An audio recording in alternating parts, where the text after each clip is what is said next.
Buddy, this is Paul Hitchcock with Wealth Protector TV, and I'm here with my colleague, Brent. Brent, can you hear me okay? I can hear you great.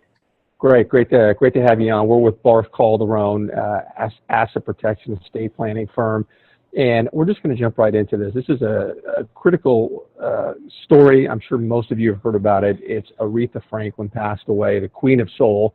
And so, Brent, tell us what's going on with her planning. What's happening now as she passed away? Well, I think the news is coming out now, Paul, and it's really sad, when we see this kind of thing, because it's another story that is going to be publicized. It's something that it could have been handled nicely with a trust and kept everything out of the public's purview.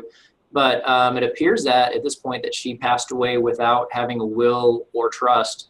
So we're going to probate court to figure out what happens next. That's the current situation. And what's so negative about that? I mean, mentioned probate.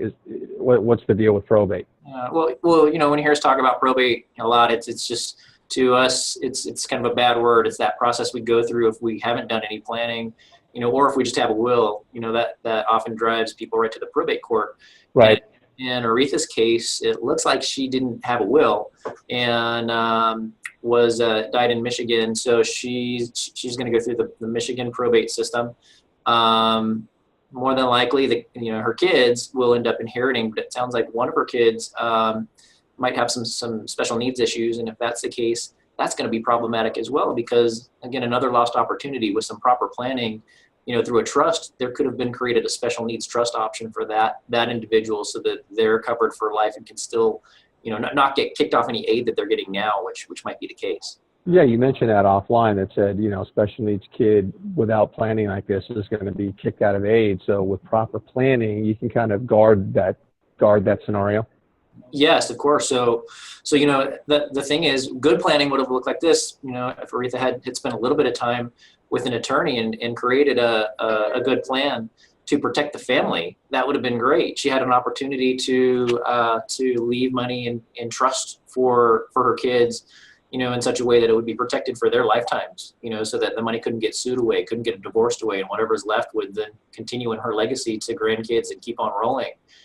We really don't know what she would have wanted, since there wasn't a will. I mean, she may have wanted money to go to various causes and things that will never happen. And so it's going to be a very publicized situation that's going to create potential lawsuit situations that may not have occurred.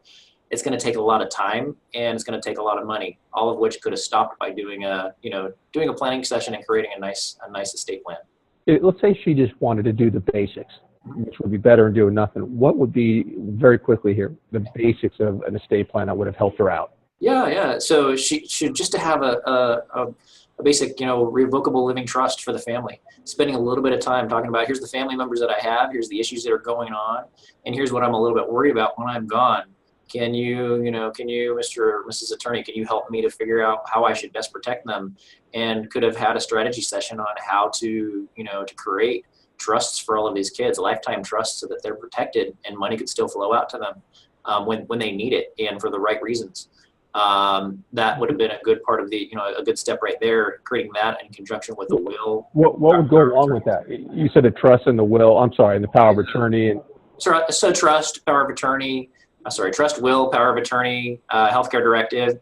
Those are kind of the four minimal things that people should have just as a basic, and that would have been great. That would have really fixed this issue. And then had a session of, let's talk about all of your assets that you have and make sure that they're all properly funded, with the trust, so that things pass through that trust and not outside of it through probate like they will now.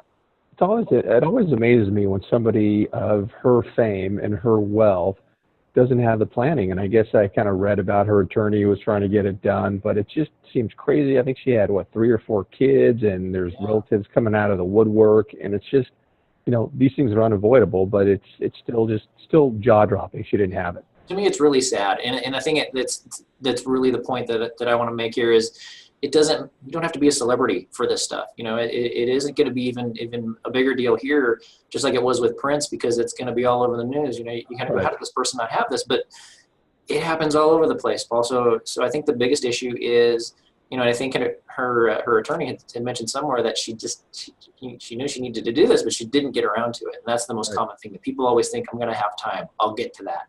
And they don't want to deal with it. They put it off, they kick it down the road. And unfortunately, there's no do-overs with this. So it's a situation where we can't go back in time and fix it. And now the family's going to suffer through this process. And it's heartbreaking. And it will be something that we all have to face with our own families if we don't do the proper planning. Yeah, it seems like human nature. People want to avoid these things, and even going beyond somebody passing away. I've often heard you talk about the fact that the estate plan is really great to have for stuff that could happen right now. If you become incapacitated, especially if you own a business, you get business partners and you can't run the business, that your planning really kicks in for that. Or taking care of young kids, who's going to do that? I mean, that's part of it, right? It's all of it, and it's a situation of, it comes down to, do I want the state to make the decisions within my family and start poking around and decide what's best for all the people I care about? Or do I want to take control of it, be a little proactive, and have a plan and keep up on that plan throughout my lifetime to make sure that we don't go to court, that it's a situation where everybody is as best we can protected to the best degree that we can with the legal tools we have. Yep, great stuff, Brent. We're running up against time here, but very helpful, and we just wanted to get this out because it's top of mind for everybody that's seen this story, and it's just a lesson here that get your ducks in a row and get organized. Fair takeaway? Absolutely, that's it. It's not one of those things to leave till later, and it feels good to get it done. So it's one of those things that just check it off the list and get it done and get it done right. All right, thanks, Brent. Everybody, we'll see you next time. Thank you.